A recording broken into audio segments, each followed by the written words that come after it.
కలిసి అందరూ పల్లకేం వస్తానంటే అమ్మా నేను వస్తానమ్మా అంటాడు.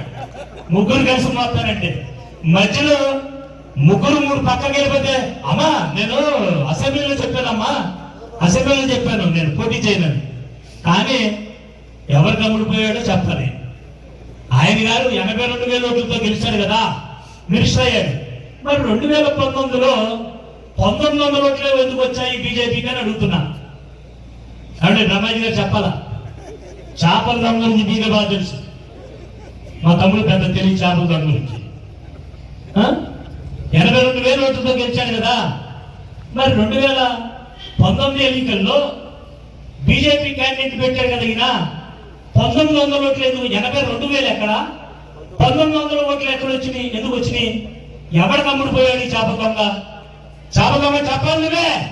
లేదు బీజేపీ హైకమాండ్ దాకా పంపిద్దాం, నువ్వు ఎవరెవరు కమ్ముడు పోయాడు చెప్పాలా, నా చరిత్ర కూడా తెలుస్తాం.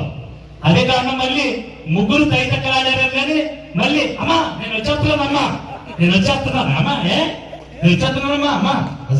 నియోజకవర్గం ఇబ్బంది అయిపోయిందమ్మా ఇక్కడ అవసరం అమ్మా. నేను రేపు కూడా అవసరం ఉందిగా, ఉండొచ్చుగా. రేపు కూడా అవసరం ఉంది. 3 మొక్కలు ఎట్టేస్తాయో తెలియదు, 3 మొక్కలు ఉన్నా పర్వాలేదు, ఇంకో ఆ 3కి 3 6 తగిలించుకున్నా పర్లా, ఉండొచ్చుగా. అమ్మా నేనమ్మా ఇంకా పోటీ చేయనమ్మా, నా వయసు అయిపోయిందమ్మా, నా పిల్లలు రారమ్మా. కానమ్మా నేను రాజకీయాల్లో ఉంటానమ్మా. ఎందుకంటే ఈ రాజకీయాలన్నీ కూడా ఏదో తెలుగు భాషలో ఏమంటారు, శుభాట్లు తినే రాజకీయాలు కదా, అది దొంగ రాజకీయాలు. ఎవడోడితో దొబ్బులు తినదని నిద్రపాటు. ఎందుకంటే కొంతమందికి మంచి మాటలు చెప్తే ఆ మంచి మాటలు వినేదాకా నిద్రపట్టదు. మరి చేపల దొంగకి ఏంటంటే ఈయన తిడతా ఉండాలి, ఈయన గారిని తిడతా ఉంటే నిద్రపట్టదు. అందుకనే ఈ సొల్లు కవులు మానేసి మీకన్నిటి కూడా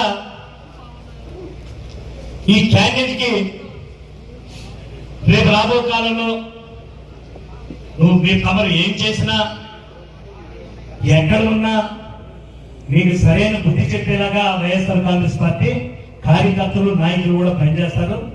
నీతి కవులు చెప్పడం కాదు, ఆచరించడం.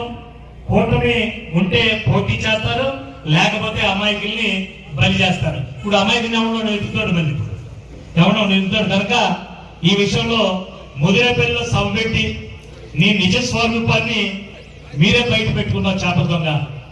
అసలు నీ నిజ స్వరూపం, నీ వ్యక్తిత్వాన్ని నువ్వే బయట పెట్టున్నావు. ఎలా బయట పెట్టినా అంటే అమ్మా నీ దండ పెడతామ్మా, నీ కాళ్ళు పెట్టుతామ్మా, నీకు జడ్పీటీ ఇస్తానమ్మా, నువ్వు తిట్టే అమ్మా, నీకు ఎంపీ ఇస్తానమ్మా, నువ్వు తిట్టాలమ్మా బాగా. నువ్వు ఎన్ని కార్డు పట్టుకుని తిట్టించుకుంటే డిఎన్ఆర్కి ఈ ఎంట్రీ కూడా ఓడదని చెబుతున్నా. చేపల దొంగ ఎంట్రీ కూడా ఓడదు. అవినీతి అట్టి మాఫియా వీళ్ళందరూ ఉంటే డిఎన్ఆర్ భయమా? చేపల దొంగ నీకు లైఫ్ టైం ఛాలెంజ్ చెప్తున్నా. నీకు ఒకటే చెప్తున్నా, ఛాలెంజ్ అంటే లైఫ్ టైం. నువ్వు నేను బతుకున్నంత వరకు నీ ఛాలెంజ్ చేస్తున్నా. సొల్లు కబుర్లు కాదు, చేత కాని ఆరోపణ కాదు.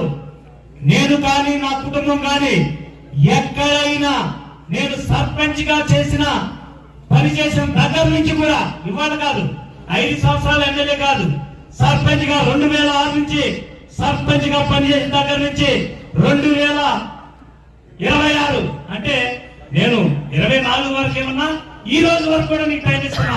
అంటే ఎన్ని సంవత్సరాలు టైం ఇస్తున్నాను చూసుకో. ఈ రోజు వరకు కూడా ఎక్కడైనా 1 రూపాయి అవినీతి చేశానని నిరూపించు. నేను నా కుటుంబం రాజకీయాల నుంచి శాశ్వతంగా తప్పుకుంటా. లేదా నువ్వు నిరూపించకపోతే 2 మూసుకుని ఇంట్లో దూరు, చేపల దొంగ. అందరికీ నమస్కారం.